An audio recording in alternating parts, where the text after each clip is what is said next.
1963년 경상남도에서 5개의 조합으로 시작해 전국 지점 1,300여 개 규모로 성장한 우리나라 대표 토종금융기관 새마을금고. 지난 60여 년간 지역사회와 함께하는 서민의 든든한 버팀목으로 자리 잡았는데요. 총자산 200조 원 달성을 앞두고 있는 지금 새마을금고의 비전은 어떻게 될까요? 박차훈 새마을금고 중앙회장과 함께 이야기 나눠봅니다. 네, 은행이 없던 시절 우리 조상들은 개나 품앗이를 통해서 서로 상부상조하며 살아왔는데요. 바로 이 상부상조 정신을 이어받아서 탄생한 우리나라 대표 토종 금융기관이 있습니다. 네, 1963년 처음 탄생한 이후에 서민과 소외계층의 든든한 버팀목이 되어준 곳이죠. 바로 새마을금고인데요. 박차훈 새마을금고 중앙회장과 함께 오늘 다양한 이야기 나눠보도록 하겠습니다. 어서 오세요. 어서 오십시오. 안녕하세요. 네, 회장님, 우리 새마을금고가 무럭무럭 성장을 해서 올해 네. 200조 시대를 맞는다. 반가운 소식을 들었습니다. 네. 그만큼 이제 어깨가 무거우실 텐데요. 이 회장님을 맡아보니 어떠신가요? 저는 사실 중앙회장으로 취임하면서 금고가 먼저다라는 가치를 내세웠습니다. 네. 사실상 이 새마을금고가 회원으로부터 신뢰받고 또한 사회로부터 또 존경받는 금융 조직으로 거듭나기 위해서는 각 새마을금고의 자율적 책임 경영이 바탕이 되어야 하기 때문에 네. 이를 위해서 중앙의 지원 기능을 사실상 강화를 했습니다. 네. 대한민국을 대표하는 사실 토종금융협동조합으로 네. 자리 잡을 수 있도록 다양한 이렇게 변화를 시도했습니다. 그래서 사회공헌 활동과 또 디지털 금융 담당 부서의 권한과 네. 이 역할을 좀 강화를 좀 많이 했습니다. 그래서 새마을금고가 사회공헌 활동을 찾아가는 맞춤형 사회공헌 활동으로 사실 인정을 받고 있다라고 저는 생각을 합니다. 네. 그러나 디지털 금융의 경우는 최근 해외 경영 체크카드 발급이 이제 완료가 되어서 주목할 만한 그런 성과를 사실 거뒀다. 저는 이렇게 말씀드립니다. 네. 첫 번째 주제입니다. 첫 번째 주제는 2천만 고객의 동반자입니다. 주로 우리 고객층은 어떤 분들이 있나요? 총 거래자 수는 네. 약 2,034만 명에 이르고 네. 있습니다. 굉장히 많네요. 네네. 그래서 금융의 혜택을 받기 어려운 농어촌 지역 회원만도 약 250만 명에 불과합니다. 그래서 지역 사회를 배려하는 그런 새마을금고의 특징이라고 할 수 있겠습니다. 네. 그래서 새마을금고 대부분의 회원들은 지역 주민과 특히 지역 소상공인들이 좀 많으십니다. 그래서 한번 인연을 맺으면은 이렇게 평생 고객이 되는, 그래서 이제 한 40대, 50대 세대뿐만 아니고 이제 이분들의 자녀들까지도 네. 20, 30대 젊은 고객들이 많이 이렇게 찾고 네. 있다라고 말씀드립니다. 앞서서 살짝 얘기해 주시긴 했는데 새마을금고와 일반 시중은행이 차이점이 뭔지도 궁금한데요. 그래서 이제 일반 상업은행이 이제 자본 중심의 기관이라 그렇죠. 이렇게 표현을 하죠. 근데 새마을금고는 사람 중심의 협동조합이다. 네. 저는 이렇게 말씀을 드립니다. 따라서 의사결정 방식이나 이익 배분 방법에서 일반 은행과 뚜렷한 차이가 있다고 볼 수 있겠죠. 지역 주민들이 출자하고 또 지역 주민들이 주인인 새마을금고는 은행과는 좀 달리 회원들이 동일한 이 권한과 의무를 행사해서 회원의 뜻을 민주적으로 반영을 하고 있다.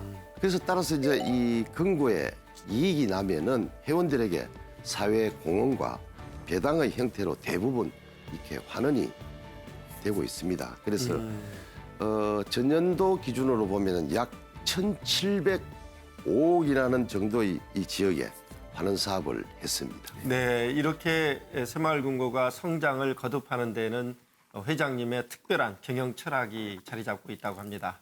두 번째 주제입니다. 두 번째 주제는 머슴 경영입니다. 이 회장님께서는 평소에 스스로 머슴이 되겠다, 또 머슴의 마음으로 임하겠다, 이런 말씀을 하시고 실제 보험소 실천하시는 것으로 알고 있습니다. 네. 그 이유가 어디에 있는 건가요? 무슨 경영이라는 것은 바로 섬김 경영이다. 그렇죠. 섬기는 저는 거죠, 그렇게 상대를. 생각합니다. 네. 그래서 해운과 새마을 금고를 우선순위에 두고 네. 현장의 목소리를 경청하고자 노력하고 있습니다. 그래서 방문 견항을 통해서 직접 현안을 공유하고 건의 사항들을 들으면서 이렇게 소통을 하고 있습니다. 그래서 지난해 같은 경우에는 뭐 한 200분 정도 제가 일정이 워낙 이렇게 좀 네, 바쁘다 보니까 그렇죠. 저하고의 열린 소통을 하다 보니까 시간이 좀 안 맞아서 한 200분 정도만 초청이 되었습니다만 다양한 의견을 나누고 또 우리 중앙의 경영 반영에 좋은 반응을 얻고 있다라고 이렇게 말씀을 드립니다. 네. 네. 이사장 시절에 공헌했던 사회공헌 활동을 이 중앙회장이 돼서도 더 열심히 지금 하고 계세요. 네. 지역 주민들의 아주 좋아하는 다양한 활동을 하고 있다 이렇게 들었습니다. 네, 그렇습니다. 이 사회공헌 활동이야말로 새마을 금고의 핵심 경영 가치라고 생각합니다. 네. 그래서 전년도에는 사회공헌 활동에 1,700원을 우리가 네. 반영하면서 맞춤형 사회공헌 활동을 적극 펼쳤다 이렇게 네. 말씀드리고요. 그중에 이제 우리 어려운 이웃을 위한 연탄 나누기, 김장봉사, 사회적 기업 지원, 여러 가지 포항 지진, 태풍 피해, 화재 이런 천재지변에 따른 긴급 지원을 좀 많이 했고요. 또 전통시장 상인 자금 지원 등 사실 어두운 곳을 밝혀주는 우리 다양한 이렇게 활동을 그럼요. 했습니다. 네. 13개 시도 지역에서 진행된 새마을금고 음악회는 문화사회공헌 활동의 일환으로 사실 마련했습니다. 네. 지방에는 보면은 이 수준 높은 문화 혜택을 좀 누리시기가 사실 그렇죠. 그렇게 쉽지 않습니다. 상황이 열악하죠. 네. 그래서 오케스트라니 연주라니 정상급 가수들이 공연 등으로 이루어져서 약 한 24만여 명의 어떤 주민들이 참여하는데 아마 뜨거운 그런 호응 속에 마무리되었다 이렇게 말씀드리고요. 네. 세 번째 주제는 자산 200조 원 시대를 열다입니다. 이런 노력들이 이 자양분이 돼서 새마을금고가 나날이 발전하고 있어요. 네. 그런데 얼마나 성장한 건가요? 제가 취임하기 직전에 2017년 말 기준을 보면 자산이 우리 150조였습니다. 네. 근데 작년 말 기준을 보면 자산이 190조, 약 27%가 성장이 됐습니다. 네. 그래서 같은 기간에 우리 새마을금고의 또 중앙은행의 역할을 하는 우리 중앙의 자산도 역시나 51조에서 73조 원으로 약 43%를 증가했죠. 정말 많이 성장했네요. 네. 함께 또 일할 수 있는 우리 임원들 제가 영입하는 과정에서 우리은행 부행장 출신입니다. 네. 건강석 신용공제 대표를 영입하면서 자금 운용 다각화 및 이 수익성 개선에 성공했고 그동안 참 답보 상태였습니다. 우리가 투자했던 MG 손보 네. 경영 정상화 문제도 이제 원만히 이렇게 마무리하는 등 이 중앙의 자산 운용 부분에도 눈에 띄는 큰 성과를 거둬냈다 네. 이렇게 말씀드리고요. 이제 아마 이제 2020년 올해 이제 새마을금고 자산 200조 시대를 이제 열게 될 것으로 이제 기대하고 있습니다. 네, 꼭 그렇게 됐으면 좋겠습니다. 네. 이 또 새마을금고 브랜드 혁신에도 많은 노력을 기울이고 계시다고 들었는데요. 어떤 준비를 하고 계신가요? 사실 이제 올해 57년의 역사입니다만은 그동안 태동지가 없었습니다. 네. 그래서 경남 산청에 있는 우리 역사관을 이제 설립 중에 있습니다. 전시관, 교육시설, 체험관 등으로 구성된 역사관은 앞으로 우리 새마을금고의 정체성 전국에 알리는 그런 행사와 네. 지역 경제 활성화에도 크게 이렇게 그럼요. 기여할 것으로 기대하고 있습니다. 네. 그리고 요새 이제 은행 이용하기가 굉장히 편해졌어요. 이 핀테크. 네. 돼서 디지털 바람이 굉장히 거세게 불고 있는데 모바일 뱅크 준비를 많이 하고 있다고 들었습니다. 네, 사실 핀테크로 대표하는 금융인 디지털화는 새마을금고 역시 현명하게 이제 대처해야 할 당면 큰 과제입니다. 그렇죠. 사실. 네, 작년 초에 디지털 금융 선포식을 개최하고 디지털 금융 본부를 신설해서 이제 본격적인 디지털 금융 행보에 사실 나섰습니다.